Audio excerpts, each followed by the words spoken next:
Credit, AP, Evan Vucci. National Security Advisor John Bolton is shown in this photo. Washington, as Donald Trump presses ahead with plans for a summer summit with Russia's Vladimir Putin, the U.S. president is jolting relationships with some of America's longest and strongest allies. Amid concerns over Trump's apparent desire to be cozy with the Russian leader, he is pursuing increasingly nationalistic foreign and trade policies and delivering scathing personal attacks on traditionally friendly leaders who don't share his views. "We're looking at the possibility," Trump said Thursday, of a potential meeting with Putin. The White House announced Thursday that National Security Advisor John Bolton would travel to Moscow next week, after stops in London and Rome, to discuss the potential Trump-Putin meeting, expected to be held in the Austrian capital of Vienna in the days after NATO's July 11–12 leaders summit in Brussels. Administration officials say a White House advance team has traveled to Vienna to scout locations and make other logistical preparations for a summit should it come off. Putin's spokesman, Dmitry Peskov, declined to comment on a conference call with reporters on Thursday, in which he also said that the Kremlin expects Bolton to visit Russia. Trump had two meetings with Putin last summer at the Group of 20 summit in Hamburg, Germany. Although Trump has seldom criticized Russia or Putin and has largely downplayed allegations of Russian interference in the 2016 presidential election, the relationship between Moscow and Washington has been rocky since he took office. Trump twice ordered airstrikes against the Syrian government of Bashar Assad, a Putin ally, and his administration imposed sanctions on wealthy members of Putin's circle earlier this year. Other leaders in the group of industrialized nations rebuked Trump, who made the off-the-cuff remark about readmitting Russia as he left the White House for the G7 summit. "You know, whether you like it or not, and it may not be politically correct, but we have a world to run," Trump said. And in the G7, which used to be the G8, they threw Russia out. "They should let Russia come back in, because we should have Russia at the negotiating table." Trump appears to be virtually alone in his party and even within his administration in seeking to repair U.S.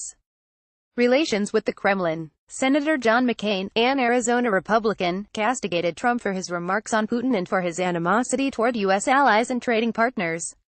"The president has inexplicably shown our adversaries the deference and esteem that should be reserved for our closest allies," McCain said in a statement. Bolton's stops in Britain and Italy may be designed to assuage nervous Europeans about Trump's intentions for the Putin meeting.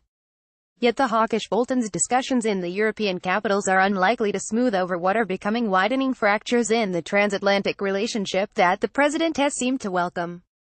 To Trump, the tough approach to allies constitutes a long-needed reassertion of U.S. sovereignty after a worrying period of decline in which Washington was too deferential, too politically correct on the world stage, and too trusting of global institutions to look out for America's best interests.